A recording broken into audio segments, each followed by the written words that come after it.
नमस्कार छात्रों, आज के इस वीडियो में हम कक्षा 12 की जो अनिवार्य हिंदी की पुस्तक है सृजन, उसके 5वें अध्याय भूषण के वीर रस के कवित्त हैं, उसमें से हम 5वें पद का अध्ययन करेंगे। 4 पदों का अध्ययन हमने पिछले वीडियो में कर लिया है, उसको आप मेरे प्लेलिस्ट में जाकर देख सकते हैं। चलिए 5वें पद का अध्ययन करते हैं। गरुड़ को दावा जैसे नाग के समूह पर, दावा नाग जूह पर सिंह सिरताज को, दावा पुरहूत को पहारन के कूल पर, दावा सबे पच्छिन के गोल पर बाज को, भूषण अखंड नव खंड महिमंडन में, तम पर दावा रवि किरण समाज को, पूरब पछाह देश दक्षिण ते उत्तर लो, जहां पातशाही तहां दावा शिवराज को। इसके डिफिकल्ट वर्ड हम देख लेते हैं पहले। गरुड़ एक पक्षी है, भगवान विष्णु का वाहन है, इसे सांपों का शत्रु भी माना गया है। नाग मतलब सर्प, नागजू कहा गया है हाथियों के समूह को। सिंह मतलब शेर और सिरताज का अर्थ है सबसे शक्तिशाली। दावा, ये दावा शब्द बार बार आ रहा है। दावा का मतलब होता है प्रभुत्व। दावा का मतलब होता है प्रभुत्व या आतंक, कि इन सब पे इनका आतंक है, कि जो गरुड़ है, गरुड़ का आतंक नाग के समूह पर। इस प्रकार से इसका मतलब है दावा का प्रभुत्व या आतंक। पुरहूत का अर्थ हो गया इंद्र, और पहारन के कुल हो गया पहाड़ों का समूह। पच्छिन के गोल मतलब पक्षियों का समूह।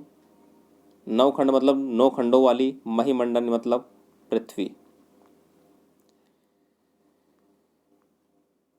तम का अर्थ है अंधकार, दावा मतलब वही प्रभुत्व या आतंक। रवि किरण समाज का अर्थ है सूर्य की किरणों का समूह या सूर्य किरणों का प्रकाश।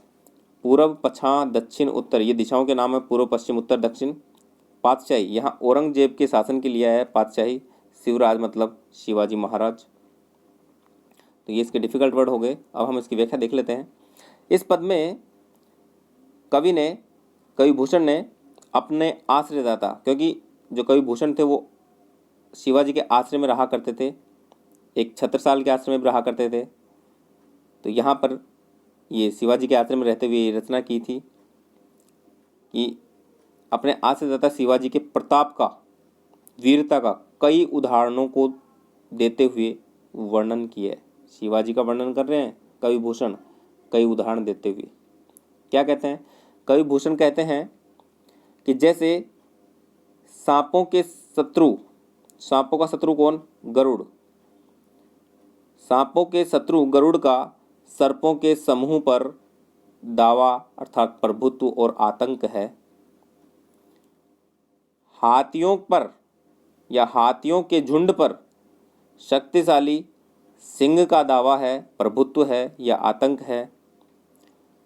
पर्वतों के समूह पर इंद्र का प्रभुत्व है, या कह सकते हैं पर्वतों को अपने वज्र के प्रहार से तोड़ने वाले इंद्र का पर्वतों के समूह पर आधिपत्य है, अधिकार है। सभी पक्षियों के समूह पर, सबे पच्छिन के गोल, सभी पक्षियों के समूह पर बाज पक्षी का आतंक छाया रहता है। सभी पक्षी इस बाज से डरे रहते हैं कि कब आ जाए और कब हमारे घर को उजाड़ जाए। भूषण अखंड नवखंड महिमंडन में, भूषण कवि कहते हैं कि ये 9 खंडों वाली अखंड पृथ्वी, 9 खंडों वाली अखंड पृथ्वी मतलब संपूर्ण पृथ्वी पर जैसे सूर्य की किरणों के प्रकाश का अंधकार पर आधिपत्य रहता है। किरणों के प्रकाश का अंधकार पर आधिपत्य रहता है, कि जिस प्रकार से 9 खंडों वाली अखंड मतलब संपूर्ण पृथ्वी पर जैसे सूर्य की किरणों के प्रकाश का अंधकार पर आधिपत्य है, उसी प्रकार पूर्व पश्चिम और उत्तर दक्षिण मतलब पूर्व से लेकर पश्चिम, उत्तर से लेकर दक्षिण, सभी दिशाओं में जहाँ जहाँ भी पातशाही है, औरंगजेब का शासन है, वहाँ वहाँ तहाँ दावा शिवराज को, वहाँ वहाँ पर शिवाजी महाराज का आतंक छाया रहता है। कि जहाँ जहाँ भी मुगलों का शासन है, औरंगजेब का शासन है, वहाँ वहाँ शिवाजी महाराज का आतंक या डर उनके ऊपर छाया रहता है। ये थी इसकी व्याख्या। विशेष में हम कुछ इस प्रकार से पॉइंट बना सकते हैं कि कवि ने शिवाजी के प्रताप और शत्रुओं पर उनके आतंक का ओजपूर्ण शैली में वर्णन किया है। दूसरा पॉइंट हो सकता है अनुप्रास अलंकार, उपमा अलंकार और उदाहरण अलंकार का प्रयोग हुआ है। वीर रस है, ओज गुण है, भाषा साहित्यिक ब्रज है। तो ये इसके विशेष के कुछ पॉइंट हो जाएंगे।